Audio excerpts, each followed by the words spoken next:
Почитувани гледачи, ве поздравувам уште еднаш од овој дел во студиото кој што е наменет за гости и за отварање на многу актуелни теми. На мое особено задоволство денеска тука во ова студио ќе споделиме за прв пат податоци кои што се резултат на истражување кое што е направено период кој што е зад нас, а се поврзани со кардиоваскуларното здравје. За сите овие теми поврзани токму со кардиоваскуларното здравје, најновите истражувања направени тука во Македонија за оние последици кои што ковид вирусот ги остава врз целокупното здравје на човекот, особено со акцент на кардиоваскуларното здравје, ќе ги разговараме со специјалистот по кардиологија Ивана Јордановска Христова, која што ни е тука ова утро. Добро утро. Добро утро. Ви благодарам за поканата. Само мала корекција, Ивана Јовановска Христова, но не е тоа нели грешка. Ви благодарам за приликата која ми оставате во медиумскиот простор да го пласирам она до кое што сознание до кое што дојдовме. Ние сме земја со многу висок кардиоваскуларен ризик, односно и од несакани кардиоваскуларни настани. Сега на тоа кога додадеме ковид, нели ковид инфекцијата и последиците од неа, тоа е навистина загрижувачко. Значи, она истражување кое го спроведовме во клиничка болница Аџибадем Систина е во една серија од 115 пациенти. Јас можам да ги наречам и клиенти, бидејќи тие лица се дојдени на превентивен преглед. Односно, тоа се здрави лица кои што немаат никаква клиничка манифестација за кардиоваскуларно заболување.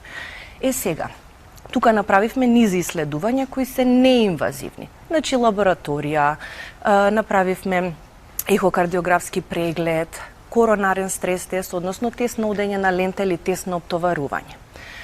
Што забележавме? Дека на секој 10 пациент кој беше тестиран, кој претходно немал сознание за кардиоваскуларно заболување, беше тестот сугестивен за несакани исхемични настани. Што значи, сите тие пациенти понатаму, односно од клиенти пациенти понатаму, беа ставени на оптимален медикаментозен третман и понатаму одлучувавме дали да ги спроведеме, односно на инвазивно исследување и нормално стана наши понатамошни пациенти. Сега, како ризик фактор број 1, кој што се истакна, беше хипертензијата. Сега не зборам за оние високи вредности, туку над 130 мм живин стоп веќе ви носи одреден кардиоваскуларен ризик. Тој се издвои како независен ризик фактор. А веднаш тука зад него е пушењето, кое што е временски зависно. Значи, ако е над 20 години, имате сигнификантен ризик. И како трето, сите од овие исследувања лица кои што беа 115 на број, над 80% има нарушена гликемија на гладно, односно зголемено ниво, односно шекер во крвта. Така да и тоа се покажа како еден носител, односно значителен ризик фактор. Сега тука ако додадеме и ковид инфекцијата, која што нормално има голема над 10% беше последно кога видов, јас тука не навлагам.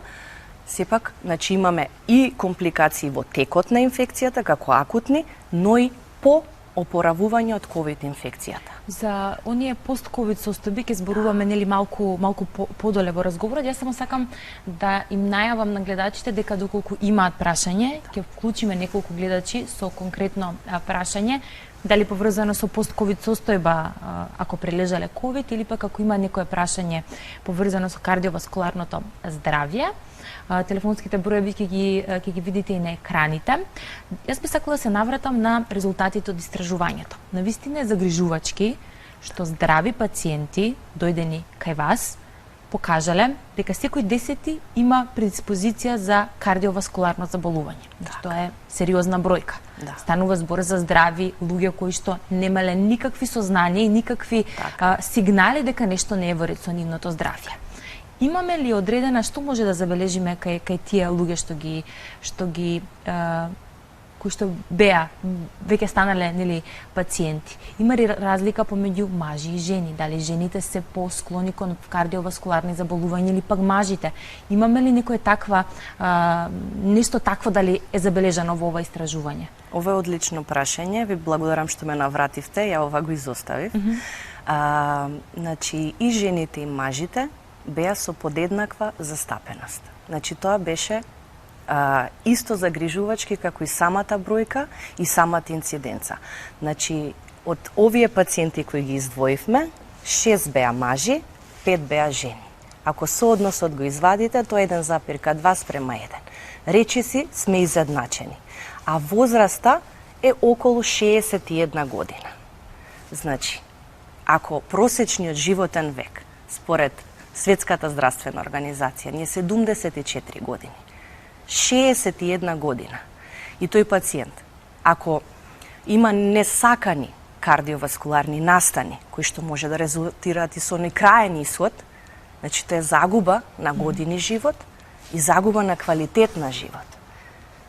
А да не зборуваме, значи, сакам да потенцирам дека најмладиот имаше 55 години од мажите, а 56 години од жените. Дали забележавте, ако направите споредба со ова ваше истражување, можеби со некои истражување во странство, во регионот и слично, дали забележувате дека се намалува границата на првични симптоми поврзани со кардиоваскуларно здравје? Апсолутно да, забелешката ви е на место. 50 на години, што е навистина сериозна загрижувачка бројка. Забелешката ви е сосема на место, тоа и сакав да го акцентираме, дека возрастната граница е поместена и дека веќе од 40-та година ние треба да земеме една грижа за собственото кардиоваскуларно здравје и да започнеме со оние превентивни прегледи.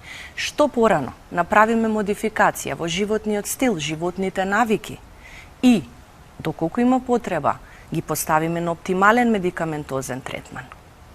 Значи, некои нешта може да се променат. Ние не може тоа да го излекуваме, но може соодветно да го регулираме. И нормално да се гледаме во наредните години кои доаѓаат без сериозни и тешки компликации.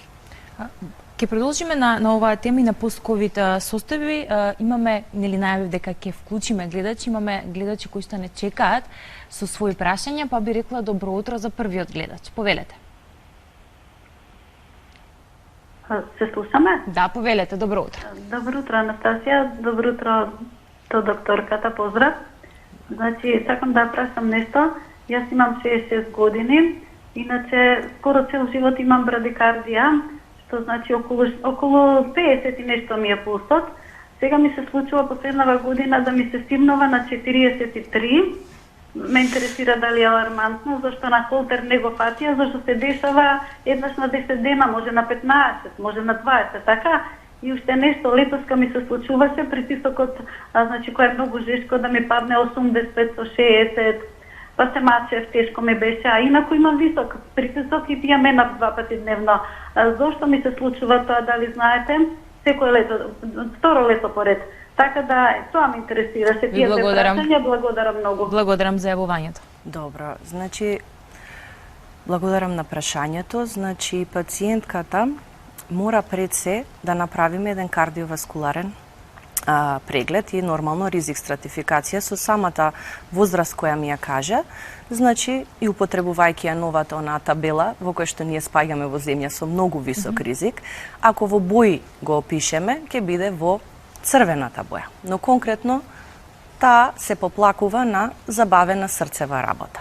Кога е тоа сериозно и загрижувачки? Кога нема да можеме да функционираме со тоа, ќе имаме вртоглавица, симптоми, односно симптоми кои што се сигнификантни, например како загубата на свест. Тоа се вика синкопа и доколку тоа се јави, тоа е акутна состојба и мора да дојде да побара медицинска помош. Сега додека се одржува во тие вредности, потребно е да се следи. Што значи? Мора да ја видиме одговорот на срцевата фреквенција при максимален физички напор, колку е и дали имаме соодветен одговор, односно хронотропен, на приоптоварување. Ова се многу медицински термини за господјата, за жал со ова не можам конкретно да ви помогнам вака, но Само ви давам насоки како да одите понатаму. Да, холтерот е одлична метода, но сепак имаме и други методи, неинвазивни, со кои што можеме да ви помогнеме. Медикаментозно се препорачува да избегнувате лекови кои спаѓаат во групата на антиаритмици. А онаа терапија хронична за хипертензијата ви советувам да си ја користите за да го намалите исто така кардиоваскуларниот ризик. Благодарам за одговореното прашање. Ќе вклучиме уште еден гледач и ќе продолжиме со темите кои што ги отворивме. Добро утро. Добро, ако се вклучи повторно гледачот, ќе го вклучиме за да си го постави прашањето. Уште едно прашање поврзано со ова што пред малку го зборувавме, резултатите од истражувањето, прашањето е како да го превенираме тоа. Едно споменавте вие се прегледите, односно рутинските прегледи кои што мораме да научиме дека треба редовно да ги правиме. Друго што може да превземеме? Треба значи да се применува модификација на животен стил и навики. Значи потребно е малку повеќе да сме физички активни. Пешачење и тоа подразбира. Апсолутно може и нарамно. Значи никој не кажува дека вие треба утре да си скачите на некој планински врв. Кондиционирање, што подразбира? Да почнеме со мала физичка активност и потоа да ја зголемуваме постепено. Начинот на исхрана. Апсолутно сите знаеме што е здраво, но некогаш едноставно не се осудуваме да го направиме тоа. Да почнеме да се храниме здраво. Тоа е неколку оброци, значи да бидат лесни оброци, да не бидат масни, да не бидат тешки. Медитеранскиот начин на исхрана има некој консензус дека е засега најдобар и препорачан. Иако конкретно никој не е кажал дека ова е начинот до кој што треба да се придржувате. И нормално, прекин на пушење. Ние кардиолозите сме големи антипушачи. Мора да се бориме. Ако не можете сами, можете со наша помош. Има начини, афирмации кои што може да се користат, исто така и да се применат во терапија со психолог и нормално и со нас. Прекин на пушење. Ви советуваме тоа да го сторите, иако електронските цигари, значи до некаде второгенерацијските сега сите ги применуваат, но прекин на пушење, ќе повторам. Кратко и јасно. Да. Прекинете со пушење, тоа е првичниот совет. И физички да сте активни и модификација на животниот стил и навики. Тие мали навики кои што на почетокот секоја менување на навика може би е тешка, меѓутоа крајниот резултат е голем. Така. Ќе се навратиме. Извинете, се извинувам, само да кажам и нека не се плашат од медикаментозниот третман. Навремено започнување на медикаментозен третман и оптимизирање и индивидуално прилагодување апсолутно го даваме каде што е оправдано. Немојте да се плашите од хроничната кардиолошка терапија. Таа може да ни го спаси и да ни го продолжи животот. Така е. Ќе се навратиме на ковидот и на пост-ковид состојбите поврзани со кардиоваскуларното здравје. До сега, кога ќе споменеме ковид инфекција, прво нешто што не асоцира е состојба, односно одредена клиничка слика на белите дробови. Односно најчесто се претпоставува дека ги напаѓа белите дробови. Тоа е точно. Меѓутоа, како заминува времето, така истражувањата покажуваат дека не се само белите дробови, туку дека ковид вирусот знае да нападне други органи. Од она што јас успеав да го најам како податоци, нели, се дека има два вида на пост-ковид состојби. Едните краткорочни, другите пак се потивки и оставаат посериозни последици. Краткорочните се замор, болки во зглобови, отежнато можеби движење, некои такви болки, кои што во известен временски период траат, меѓутоа потоа ги снемува. А долгорочните се оштетување на органите, меѓу кои и срцето. Да. Што покажуваат вашите досегашни податоци? Значи, податоците и во клиничката пракса, она која го гледам секој ден, и јас и моите колеги, се навистина загрижувачки и тешко ми е вака да ги представам, дури и да ги поедноставам за гледачите, но ќе се обидам. Вие ми помогнавте во многу голем дел, укажувајќи на оние симптоми и мали знаци кои што ги има, но наше е потоа да ги споиме и да оформиме една јасна клиничка слика и со диагноза. Па понатаму и да примениме соодветен третман.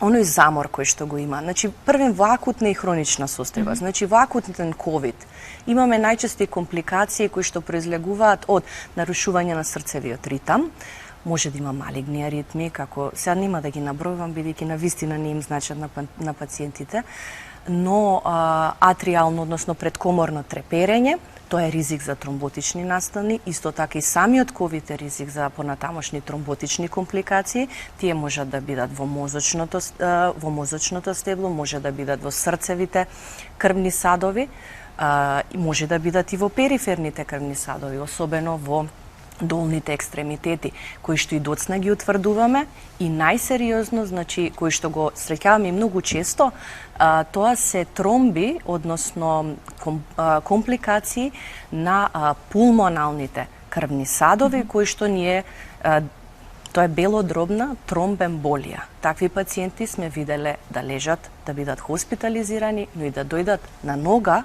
на амбулански преглед, поплакувајќи се само на губиток на здив и еден изразен замор. Имаме уште гледачи на линија, ќе вклучам уште еден гледач, а потоа имаме уште едно прашање што ме поврзува што сега вие што го кажувате.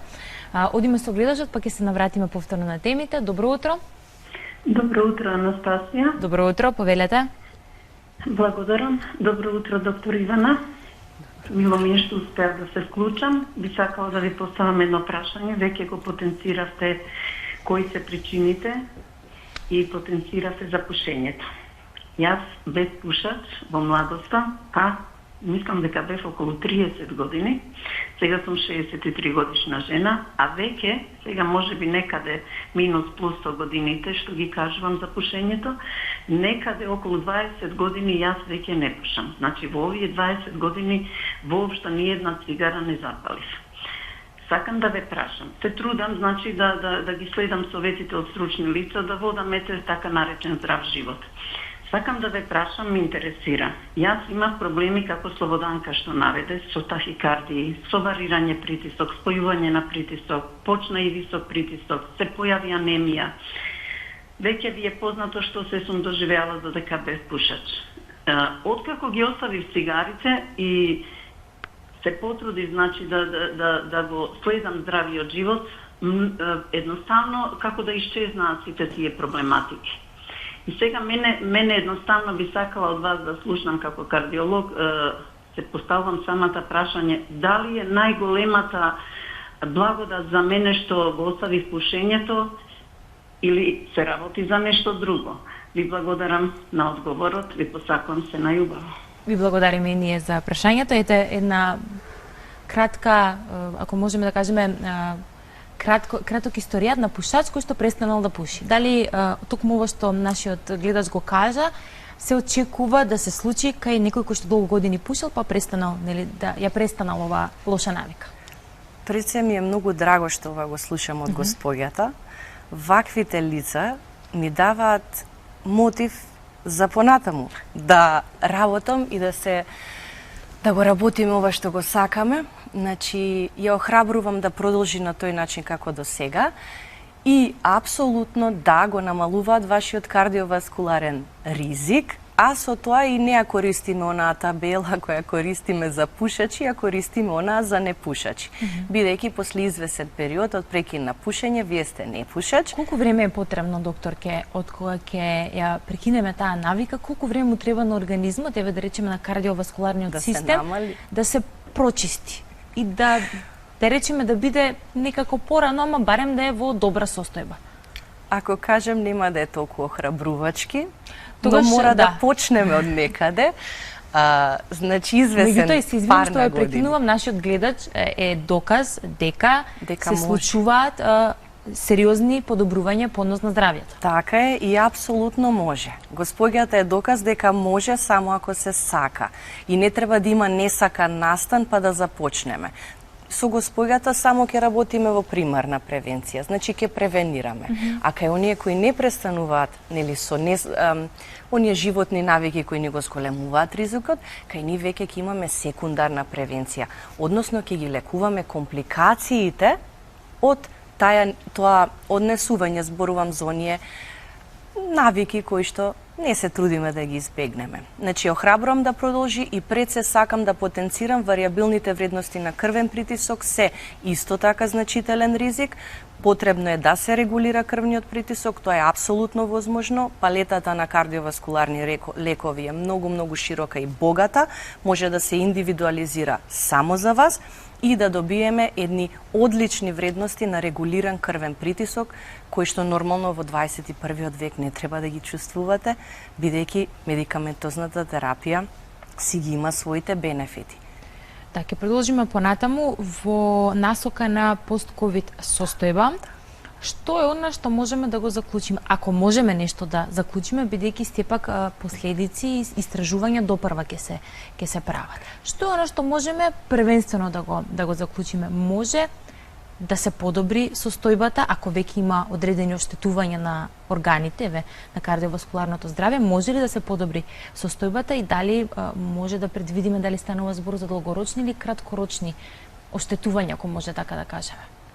Или е многу краток временски период за да можеме такво нешто да Јас секогаш сакам да поентирам оптимистички. Секогаш можеме, доколку пациентот го третираме индивидуално и примениме оптимален медикаментозен режим и нормално доколку се придржува кон нашите совети. Се што е навремено, откриено, соодветно третирано, апсолутно може да бидат реверзибилни промените, се додека не дојдеме до оној период кога се иреверзибилни, тука веќе ние ќе интервенираме во однос на подобрување на квалитетот на живот кој што ќе го има пост-ковид опоравувањето. Значи има начини, имаме алатки, има методи кои што можеме амбулантски да ги решиме и хоспитално да ги решиме. Треба само на време да се третира. Навремено да се истретираат, односно да се откријат и да се соодветно третираат. Дали е забележано, например, еден пациент нема некоја сериозна компликација, вака има некои слаби симптоми, меѓутоа вирусот да прави оштетувања кои што не се гледаат, нема некои сериозни видливи симптоми. Значи зборуваме за стабилна клиничка слика, а да направи сериозни оштетувања. Да, можно и тоа. Значи има повеќе во клиничката пракса повеќе фенотипови, значи во кои што се зависи од индивидуата, значи зависи од... Многу е важно индивидуално, значи секој пациент е приказна, предпоставам за себе. Може да е тоа многу млад човек, може да е многу возрасен, значи, а да трпат такви последици, особено на срцето, за белите дробови тука, значи, нема да зборувам, но на срцевиот мускул промените може да резултираат дури и до срцева слабост, која што може нормално да биде акутна и може да биде хронична понатаму па да ја следиме, а може да бидат комплетно реверзибилни. Затоа ја користиме ехокардиографијата, тоа е една метода за визуализација на срцевите структури, каде што ја мериме она пумпна стага на срцевиот мускул. И нормално, доколку има потреба од терапија, даваме и потоа ја следиме. Има подобрување, нема. Има начини.